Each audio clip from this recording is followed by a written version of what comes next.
กองประชุมข้างปฐมฤกษ์ของสภาแห่งชาติสุดที่10ในภาคบ่ายในวันที่24มีนาคม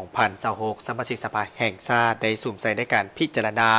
วาระเกี่ยวกับเวียกงานของศาลประชาชนสูงสุดและองค์การอัยการประชาชนสูงสุด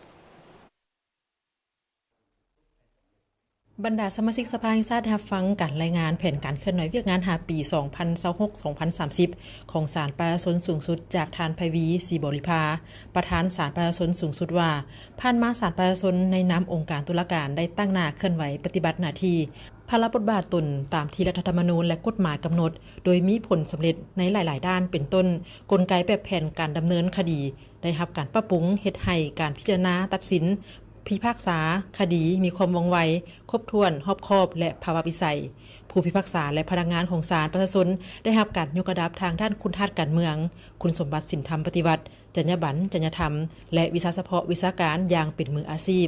และเพื่อเป็นการสืบต่อจะตั้งพันขยายมติครั้งที่12ของพรรคและมติกองประชุมครั้งที่5ขององค์คณะพรรคศาลประชาชนสูงสุดจึงได้มีการกำหนดทิศทางคาดหมายสู่โซน5 ปี 2026-2030คือผู้พิพากษาดีเก่งให้ได้หลายกว่า85ส่วนห้อยของจำนวนผู้พิพากษาที่ได้รับการประเมินขยายการจะตั้งปฏิบัติศาลประชาชนให้ได้อย่างหน่อย6แห่งสร้างกลไกการบริหารคดีแบบใหม่เฮ็ดให้มีความโปร่งใสทุกขั้นตอนในการดำเนินคดีอยู่ในศาลเพื่อรับประกันให้การพิจารณาแก้ไขคดีมีความว่องไวบรรลุตามมติสภาแห่งชาติกำหนดสร้างและปรับปรุงกฎหมายที่มีอยู่ด้วยความรับผิดชอบของศาลประชาชนสูงสุดให้สำเร็จสืบต่อค้นคว้ากลไกการบริหารศาลให้มีคุณภาพและเข้าสู่ทันสมัยสร้างพื้นฐานโครงล่างของศาลประชาชนแต่ละขั้นให้รองรับการปฏิบัติภาระบทบาทขององค์การตุลาการตามที่กฎหมายกำหนดไว้พันขยายมติกองประชุมใหญ่ครั้งที่12ของพรรคให้เป็นแผนพัฒนาระบบศาลประชาชน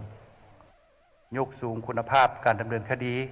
ปรับปรุงและพัฒนากลไกการบริหารคดีโดยลงเลิกโต้แย้งโต้เถียงในที่ประชุมศาลปรับปรุงกฎหมายและนิติกรรมใต้กฎหมายที่เกี่ยวข้องกับการดำเนินคดีให้มีความครบถ้วนรัดกุมบำรุงก่อสร้างพิพากษาและพนักงานของศาลประชาชนให้มีความรู้ความสามารถทางด้านวิชาเฉพาะวิชาการพัฒนาพื้นฐานโครงสร้างให้เหมาะสมและเอื้ออำนวยความสะดวกในการปฏิบัติหน้าที่ตามภาระบทบาทให้ประชาชนได้รับการบริการที่ดีและเฮ็ดให้การจัดตั้งของศาลยับเข้าใกล้ประชาชนเสริมขยายการร่วมมือกับบรรดาศาลประเทศเพื่อนบ้านเพื่อนมิตรยุทธศาสตร์เข้าสู่หลวงลึกพัวพันร่วมมือกับบรรดาศาลประเทศอาเซียนภาคพื้นและสากลให้กว้างขวางขึ้นจากนั้นพลจัตวานางลีวงลาวลีหัวหน้าองค์การอัยการประชาชนสูงสุดได้รายงานการจัดตั้งปฏิบัติเวียกงานอัยการประชาชน5 ปี 2021-2025 และทิศทาง5 ปีต่อหน้าโดย5 ปีที่ผ่านมาองค์การอัยการประชาชนสูงสุดได้ตั้งหน้าจัดตั้งปฏิบัติมติกองประชุมใหญ่ครั้งที่11ของศูนย์กลางพรรคมติกองประชุมฉบับเลขที่14/สพสของสภาแห่งชาติสุดที่9มติกองประชุมใหญ่ครั้งที่5ขององค์คณะพรรคองค์การอัยการประชาชนสูงสุดก็คือแผนพัฒนาของเวียกงานอัยการประชาชน5 ปีโดยหันเป็น6แผนงาน25โครงการ94กิจกรรมสามารถจัดตั้งปฏิบัติอย่างมีประสิทธิผลสำหรับแผนการ5 ปีต้นหน้า 2026-2030 จะสู่สนยกสูงคุณภาพการติดตามกฎกาการเคารพ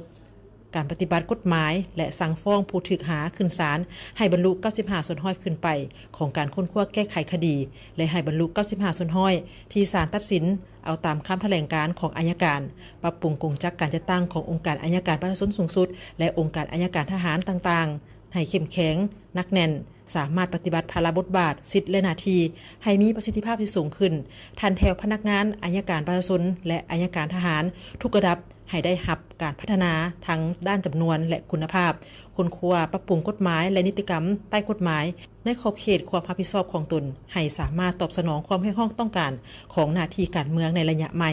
ปรับปรุงกลไกและวิธีการในการติดตามกฎกาและเพิ่มทวีการจัดตั้งปฏิบัติกลไกการประสานงานให้มีประสิทธิภาพประสิทธิผล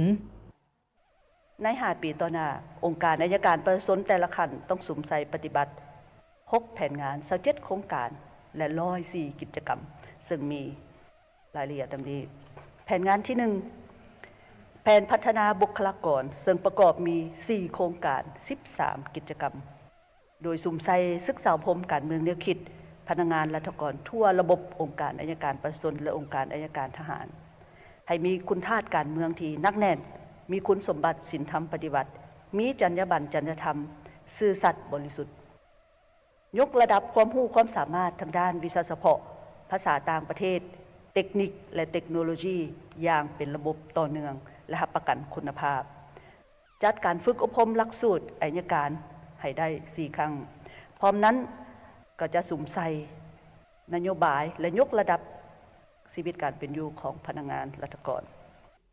ภายหลังรับฟังการรายงานทั้ง2องค์การแล้วคณะประจำสภาแห่งชาติและบรรดาสมาชิกสภาแห่งชาติได้พร้อมกันประกอบความคิดเห็นต่อกับแผนการเคลื่อนไหว5ปีของศาลประชาชนและองค์การอัยการประชาชนสูงสุดและพิจารณารับรองเกี่ยวกับมาตรฐานเป้าหมายสมาชิกสภาผู้พิพากษาของศาลประชาชนสูงสุดตื่นอีก